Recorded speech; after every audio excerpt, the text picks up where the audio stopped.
دنیا کے چند مشہور شہر اپنی منفرد خصوصیات، تاریخی اہمیت، ثقافتی ورثے اور معاشی یا سیاحتی اہمیت کی وجہ سے شہرت رکھتے ہیں۔ اسی طرح کچھ شہر ایسے بھی ہیں جو اپنے اصل نام کے بجائے دیگر ناموں سے مشہور ہیں، جنہیں ہم ان کے نک نیم بھی کہہ سکتے ہیں۔ ایسے شہروں کی فہرست تو بہت لمبی ہے، جن میں سے ہم چند شہروں کے بارے میں آپ کو یہاں بتاتے ہیں۔ قاہرہ یعنی ہزار میناروں کا شہر مصر کا وہ شہر ہے جو فنون لطیفہ، موسیقی اور فلم کا مرکز ہے۔ اسے دنیا عرب کا سب سے بڑا شہر ہونے کا اعزاز بھی حاصل ہے۔ جدید قاہرہ کی بنیاد مسلمانوں نے رکھی اور یہ شہر اسلامی تعمیرات سے مالا مال ہے۔ مسلمانوں نے بہت سی مساجد تعمیر کی اور مساجد میں میناروں کو بہت اہمیت دی جاتی ہے، اسی لیے قاہرہ یعنی 1000 میناروں کا شہر بھی کہلاتا ہے۔ آبادی کے لحاظ سے پاکستان کا سب سے بڑا شہر کراچی روشنیوں کا شہر کہلاتا ہے۔ یہ ملک کا صنعتی مرکز اور اہم ترین بندرگاہ بھی ہے، اسی لیے زندگی کی گہما گہمی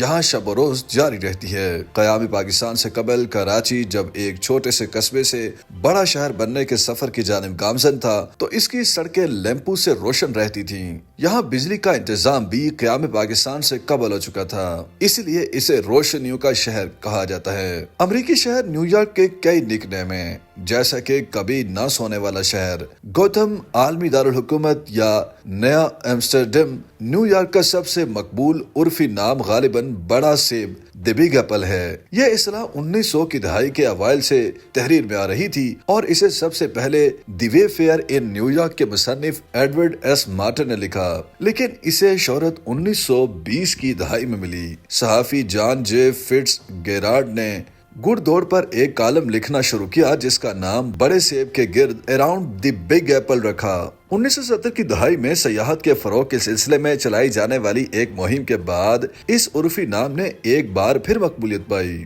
آبادی کے لحاظ سے کینیڈا کے سب سے بڑے شہر ٹورنٹو کا عرفی نام گدلا یارک یعنی مڈی یارک ماضی جتنا مقبول نہیں رہا، اور اس کی وجہ بھی ہے۔ ماضی میں جب شہر کی نکاسی کا انتظام نہیں ہوا تھا تو یہاں کیچڑ وغیرہ بہت ہو جایا کرتا تھا، تب اسے زیادہ تر مڈی یا گدلا کہا جاتا تھا۔ اس میں یارک کا اضافہ ان دنوں کی یادگار ہے جب شہر نو آبادی تھا اور شہزادہ فریڈرک ڈیوک آف یارک کے اعزاز میں شہر کا نام ٹاؤن آف یارک رکھا گیا تھا۔ آسٹریلیا کے مشرقی ساحل پر آبادی کے لحاظ سے ملک کا سب سے بڑا شہر سڈنی واقع ہے۔ اس شہر نے بطور بندرگاہ بہت فائدہ اٹھایا ہے۔ اس کے وسیع ساحلوں سے لوگ چہل قدمی، سرفنگ اور کئی دیگر طریقوں سے لطف اٹھاتے ہیں۔ ساحل پر بہت سی مشہور عمارتیں ہیں جن میں سڈنی اوپیرا ہاؤس کو پوری دنیا جانتی ہے۔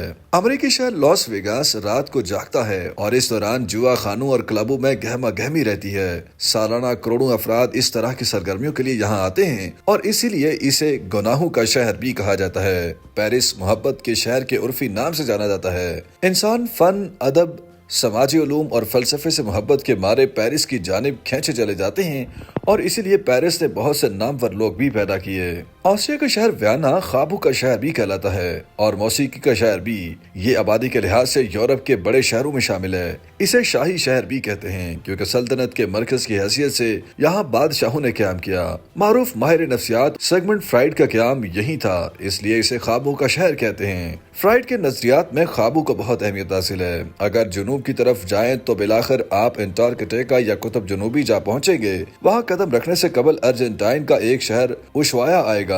مقامی زبان میں اس کا عرفی نام الفن ڈل مونڈو یعنی دنیا کا اختتام ہے۔ اگرچہ اس سے آگے جنوب میں کہیں چھوٹی آبادی پورٹو ولیمز جو کہ چلی میں ہے موجود ہے، لیکن مذکورہ عرفی نام سے مشہور یہی شہر ہے۔ سیاحت کے فروغ کے لیے ارجنٹائن کی حکومت اس نام کو خوب استعمال کرتی ہے۔